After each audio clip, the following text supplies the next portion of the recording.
Hi everyone and welcome to the final panel here today in Room C.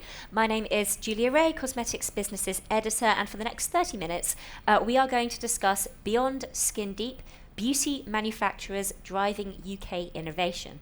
I'm stepping in as moderator for John Pearce, CEO of Made in Britain, who unfortunately could not be here today, but we are lucky to have an excellent panel to provide some insight into the UK manufacturing scene.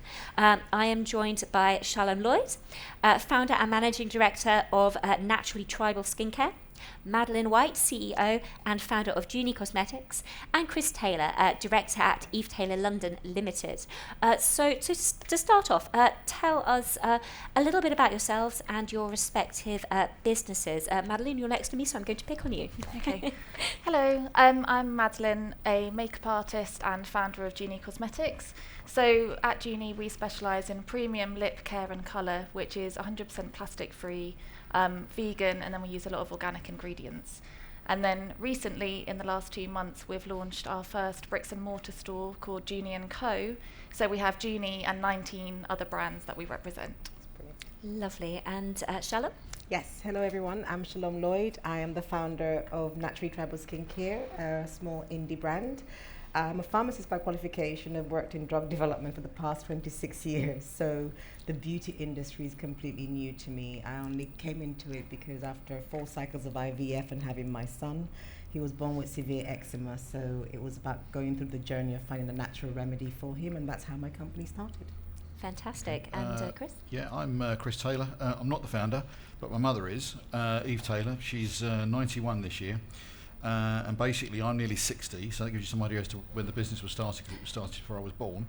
And we manufacture skincare and body care for professional use in salons and spas, and everything's made here in the UK.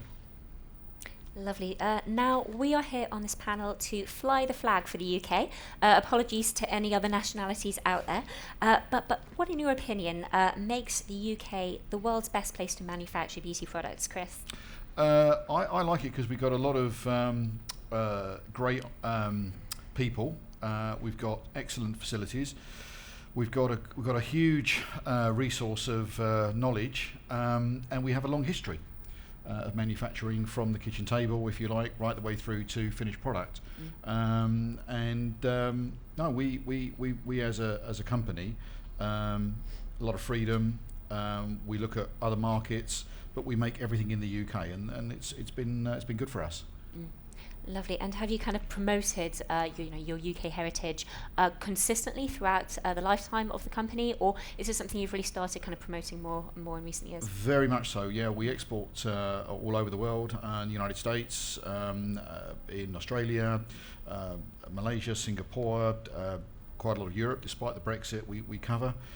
So for us, export is a very important part of what we do to get more out there. Lovely. And Shalom, what do you think makes the UK a great place to manufacture? For me, simple, it's quality. It's just the quality of made in Britain goods and services, to me, is second to none. I'm very lucky because I kind of have a foot in 2 camps.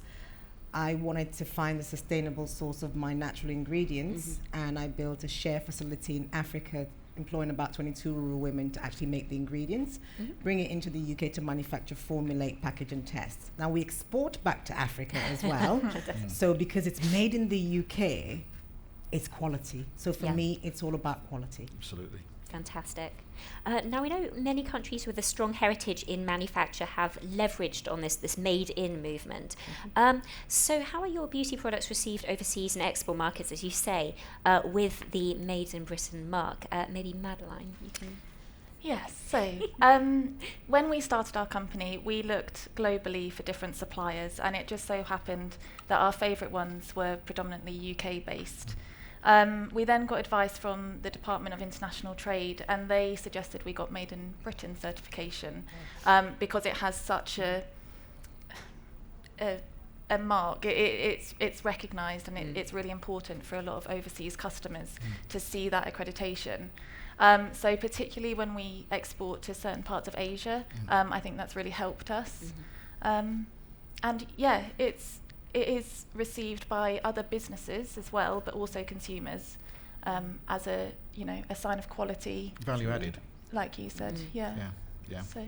Lovely. And Shalom as well, is this something that you have found, as you say, exporting back to Africa, it's that quality aspect, do you find that people look for the mark? Oh, they do. They ask you about so we're quite fortunate in the sense that we're members of Made in Britain, and on our packaging you've got the Made in Britain stamp on it, and we're also one of the Department of International Trade Export Champions, so we've got our Export Champion badge there as well. So when people see that, for us it's a double whammy, and they look at it, and we've just recently responded to Israel, we're looking at other markets, we've gone to the US as well. So again, that slogan that the DIT have at the moment, made in the UK, sold to the world, is really, really coming to life now. Fantastic. A lot of people trust UK. Yeah, absolutely. If it's made here and it's badged here and it's made by us and designed by us, they've got a lot of respect for that. They do. I was actually on a recent Creator for Change conference call with other founders, and they were predominantly US focused. And last Friday they were talking about certification and MSDS, etc. And I could see people typing and saying in Europe and in the UK it's more stringent, it's safer. And I loved hearing those comments. I sat there quite smug thinking, yes, we are. So it's great. Leveraging on a good reputation. That's excellent. Lovely. So this is not within John's question list he sent to me, but I'm curious about this and your journeys into, Made in Britain. You mentioned a bit there that it was advised to you, but what exactly is the journey like to get the Made in Britain mark? What do you have to prove? What do you have to show? Did it make you raise your game as a company? Madeline, would you like to give your experience there? So my co-director actually did that, so I don't know. But I think it's pretty straightforward. I think it's, showing who you're working with, showing, a list of manufacturers and having quite a frank conversation. We've spoken directly with people at Made in Britain, so it's not just a form you fill out and send off, it's a bit more personal. Quite intrinsic, but yeah, it was a few years ago now, and then we keep renewing. So don't worry, I'm not going to do like a test like A+, B-. No, don't. But just again, Shalom, was that something? Can you remember how the process went and whether it was easy? Or? Yes, I actually heard of Made in Britain through the Department of International Trade because the slogans were so similar, made in the UK, sold to the world, and then Made in Britain. And we kind of went through the phase of them wanting to know about your company, finding out information about you, where do you make your product, because you have to be made in the UK to have the mark, and go through a question exercise. And then it's not just about, like you say, filling a form and getting the badge. They know each and every one of us, really. We speak to them on a daily basis, on a regular basis. And when there are opportunities to promote, if they see that something is suitable for you as a member, they're very proud to put you forward. So it's a very interactive relationship. Very much so, yeah. Excellent. And I with Made in Britain, I see it as a bit of a joint and several, and that is that we obviously promote the fact that we're made here and that we're very proud to be made in the UK, and we're very proud to export. When we go out to export markets like Japan and other places, it is a very big badge that you're proud to wear. But also, it's quite nice to source as many UK manufacturers as possible as part of your supply chain. So it's not just about us pushing out, it's about us working with other people on the ground. Particularly more so now with exchange rates. If, for example, you're looking to source raw materials or source supplies of some sort, and the exchange rates are crippling a lot of us. We're trying to work as closely as we can with as many suppliers as possible, not just to reduce carbon footprint, but to actually, ensure our supply chain is robust and is secure. So that we can continue supplying, and we look for more people and we look for more space. And for example, I'm just about to add solar, and we're going to be completely renewable in the next year or so. I've sourced that from the local suppliers. Excellent. So that there's something of a kind of safety in sourcing local, as it were, especially in this kind of volatile environment. Yeah. And if there's a problem and you have to go and see them, you don't have to obviously travel so far, or language barriers. Sure. The communication is easier as well. Definitely, absolutely. So obviously, sustainability has been kind of a key message today, and it will be tomorrow again. And it kind of underpins everything that's happening innovation-wise in the beauty industry. So how is this developing in 2022, and how are UK brands, like yourselves and companies, specifically ensuring that they are at the forefront of this change? So if I could get Chris to answer that one. Yeah, I mean, we're insisting with all of our supply chain because we have to, for example, we have to do a lot of tenders for various bits and pieces, and part of that is not just the anti-slave and the equal opportunities, but it's also about renewable and sustainable. So I take it very, very seriously, and I've just bought a new piece of equipment that will allow us to recycle all the cardboard that we normally put into waste, but now we're going to be reusing it as filling for our orders that are going out. But the renewable energy thing for me is an absolute must. I looked at the numbers and I looked at what's involved, and it fits with what we're trying to achieve and put stuff back in. One of the other things that we do is every single retail product we sell, we plant a tree in Africa. It's not just a tree to capture carbon, it's a tree to put into the ground for people to grow for fruit and nuts and to make a sustainable living. So we put that into what we do, and customers love it. They love that stuff. Yeah, and it's an important part of what we do to give back, because obviously we're taking out, but again with our packaging, we use as much post-consumer recycled in the packaging as we can. I mean, I have to agree with you that it seems like a no-brainer to go renewable. But was that an easy process, or was that a difficult process that was worth it? What was it? To be honest with you, for us, it was it is a very, very good move, because it adds value to the business, it adds value to the buildings which we also own, and it also helps us to control our costs, because the energy costs for some of the manufacturing processes are going to get absolutely crazy, and people have now got to start doing that, because if they don't, they're going to be very expensive. Very expensive. It's going to be very costly. Absolutely. And Madeline, how important is the sustainability drive for Genie? Yeah, so we, like I said, manufacture plastic-free, vegan and organic products, and that was really a personal thing that I wanted to do. It was quite lucky that those trends sort of picked up in line as when we launched. But what's really been interesting since we've had the shop, and I'm talking to customers on a daily basis, is customers are asking for these things, but also they are confused by what's out there. So transparency, I think, has to come above all of those check boxes. Yeah. You can be all of these things, but if people don't understand what that means, it's pointless. And people are genuinely confused and overwhelmed, and also worried about what they're spending their money on. So yeah, transparency, I think, is our key focus, really. So to kind of go more granular in that, how do you ensure transparency? What does your approach to transparency look like? So in the shop, it is literally face-to-face conversations. People ask us questions, and we've vetted all of the brands that we work with, and obviously with our own brand, we know what's happening from the very beginning.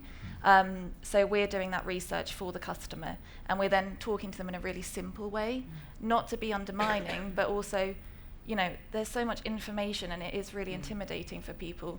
So yeah, just talking, really. It is as simple as that, just talking and answering questions. Fantastic. Which is what we're here to do today, which is wonderful. And on that note, thank you for that wonderful setup there. Audience, is there anything that you want to ask our panel about? I don't know if anyone out there is potentially a member of Made in Britain or interested in having the Made in Britain badge, and whether you guys have any queries for our panel. Can I ask a question? Please. How many of you here are manufacturers? How many of you here are manufacturers in Britain? 50%. All right, so we're in the majority here at the moment on this panel. And the reason why I ask that is because I'm very proud of the UK. I'm very proud of what we have, despite what's going on at the moment in the economy and with the politics. Forget all that. But we make good stuff, and the rest of the world wants to know about it. All right, when we go to places, exhibitions, for example, we're on an even playing field. All right, everybody's there on an even playing field. If you go to Japan or somewhere like that, they love us. They love the UK. They love the British approach, and they trust us. They trust our products. They trust what we do. I don't know how you probably find the same thing. but it is important. And so we put a lot of investment in to what we do, not just financially, but also with our ideas, our concepts, our staffing. We try and have everything as close to home as possible. Carbon footprint, yes, but it's not just that. It's just that we like to have a nice tight team, and it's a joint and several. It's a collective. It's not just about us and them as our production team. I go down and I see everybody every day, and I take a big interest in what's going on because we work as a team. Lovely.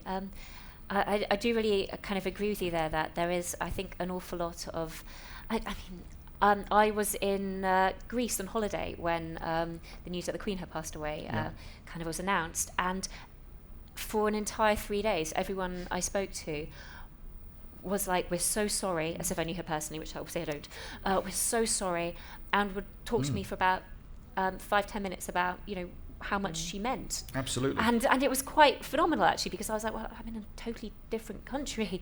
But yeah, I think there's so much about, Britain that is so exportable, but in a kind of soft power way. I think you know what I mean when I say that. Yeah. I mean, how important is it to you guys as brands to, even before, you followed up on joining Made in Britain, how important was that aspect for you? Critical. Yeah. Critical, because it opened doors. It opens doors for you into other markets, because they go, oh, you're made in the UK, oh, it's got to be good. So it's almost like a default that they know the quality's there before they even look at what you're doing, because they know that in order for it to survive here, if we don't make it to a certain, so you live by the sword, you die by the sword, right? So here, if it's not very good and people don't like it and it isn't going to work, it's not going to be going very, very, very far. So if you've been around for a long time, you've got a good reputation, people like that because they know they can trust that. And in Made in Britain, they've got this sustainability, I can't remember what they call it now. It's a new tool that they've launched at the moment to actually sort of tell you where you are in your journey. Because in the past couple of years, we've talked about this. Am I the only one sick of that word, sustainability? Because we throw it about so much. And for me, it's all about, let's talk about what we're doing. Yeah. We all know the benefits of being sustainable, and it's baby steps. Yeah. It's not necessarily going to change just like that overnight. For me, it's little things. When I first launched my brand, we were in plastic jars. We made a conscious decision then to go to glass jars. And then we made a conscious decision to actually do all the changes that we've done. But it's a step-by-step approach where I'm at the point where I built my company to stand on 3 solid pillars. Natural ingredients that are results-driven, vegan, cruelty-free, the usual thing that customers are looking for. That's a core pillar, that's great. But then we have another pillar called planet hugging. Okay. Everything we do has to hug the planet. From the ingredients that we source, from our packaging, we've gone to ultraviolet glass jars. Everything we do, we have to stop and think about the UN Sustainable Development Goals. Which box are you ticking and what are you doing to address that? And the last pillar is ethical sourcing. I'm one of those sort of I think it, I say it, I do it. I wanted a sustainable source of my ingredients. Remortgaged my home, went to Africa, built a factory, now have a sustainable source of my main ingredients. Make it happen. But empowerment now comes with that, where you're employing rural women. So you have all this sustainable journey that you've packaged, and you crown that with Made in Britain. Then you've got something great. Fantastic, yeah. It's kind of the cherry on the cake, isn't it? That's right. Yeah. Lovely. And actually, before I go into the last question, I should mention that that tool you were talking about, Made in Britain will be running a webinar with Cosmetics Business on the 1st of November, so do keep an eye out for that. Yes, good. So going forward, so when we talk about the world's beauty powerhouses, and you mentioned Japan there, but I think people think of France, maybe historically, the US, and again potentially Japan, but should the UK be aiming to be a world leader in the beauty business sector? Should we be up there and hustling, especially in terms of innovation? And I'd like maybe all of you to answer that in your own way. Madeline, should I start with you? Yeah, so I think actually we already are there in a certain way. I don't know about other countries, but here there's a lot of collaboration cross industry. So for example, we work with universities, research centres, and then a lot of our innovation has come from the food industry. So as far as I'm aware, that's not happening so much in other countries. So I think that's something that is really good. And if we could keep, pushing that collaboration and between brands as well, on a simpler level, I suppose, then why can't that be a great thing? And I think we are kind of on that route already, but we just need to keep going, because collaboration is the way. Agree. Lovely. I think we're in a very, very unique position. I mean, this industry, I think, is worth about 183 billion. It's huge. Money. It's big money. And when you think about what people are looking for, we're just talking about this outside, weren't we? We had COVID, then you had, Brexit. Then COVID, then everything that's going on. It's shifted our mindset. Climate change, it's shifted our mindset. Now we're thinking about value for money. Now we're thinking about quality. And that positions the UK quite nicely in that. So I would like the UK to be that hub, or Britain to be that hub through which that innovation is channeled out, that quality is channeled out, and that gives us a huge piece of that 183 billion pie. Fantastic. Yeah, I don't know who's in the audience, what brands are there, but we work in the professional market. So we're up against some very, very big players from France, from the United States, who are pushing cutting edge all the time.